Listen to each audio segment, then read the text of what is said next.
바벨론 제국이 얼마나 큰지요.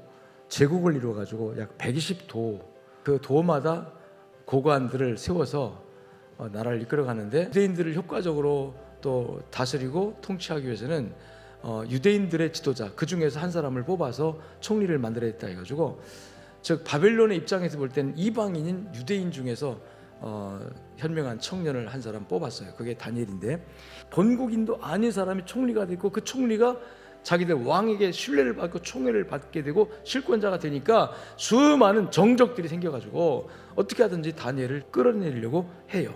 다리오 왕 시대도 간신들이 이 다니엘을 하나를 잡기 위해서 황제를 신격화합니다. 당신이 신이십니다.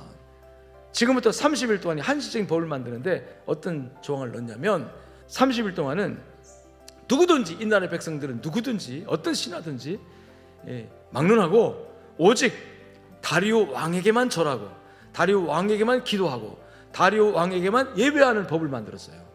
오늘 10절에 보니까 이런 법이 공포되어서 된 것을 알면서도 다니엘은 자기 집으로 가서 창문을 열고 전에 하던 대로 하루 3번씩 무릎을 꿇고, 따라합시다, 하나님께 감사하기도 했다. 결국 그것이 빌미가 돼가지고 그 정적들이 이를 고발합니다.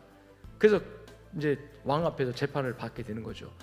어기는 자는 사자굴에 넣는다. 굶주린 사자의 굴에, 여러분 사람을, 죄인을 집어넣으면 어떻게 될까요?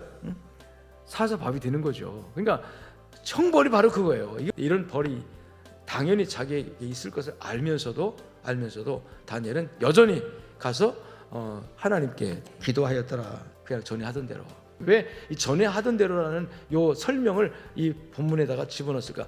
다니엘의 이야기를, 스토리를 전개하는 과정에서 전에 하던 대로라는 말을 빼도 그 의미 전달에 전혀 지장이 없습니다. 근데 그때 하나님께서 이 말씀을 기록하게 하실 때 감동받은 주의 종들에게 전에 하던 대로라는 용어를 쓰게 하신 이유가 무엇일까? 습관이 되어진 그 행동을 계속할 수 있는 상황이 아니에요 지금.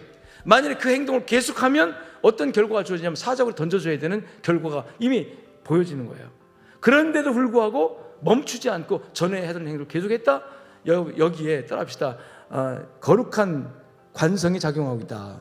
여러분 가다가 문제는 딱 멈추는 거인 관성이 없는 거예요. 자, 그럼 영적인 관성이 어떻게 작용했느냐? 전에 여전히 하던 대로 하루 3번씩 무릎을 꿇고 기도하여. 근데 그날 어떤 행동을 해요? 예루살렘을 향하여. 예루살렘은 하나님의 성전이 있는 곳이고, 성전은 하나님이 거하시는 곳이고, 성전 안에 지성소에 하나님의 임재의 상징인 법궤가 있고, 그 위에 하나님이 임재한다. 이게 유대인들의 중심 사상입니다.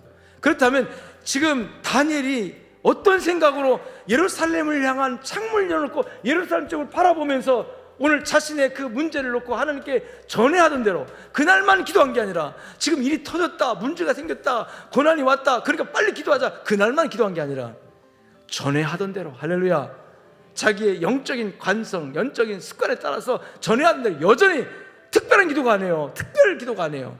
전해하던 기도예요.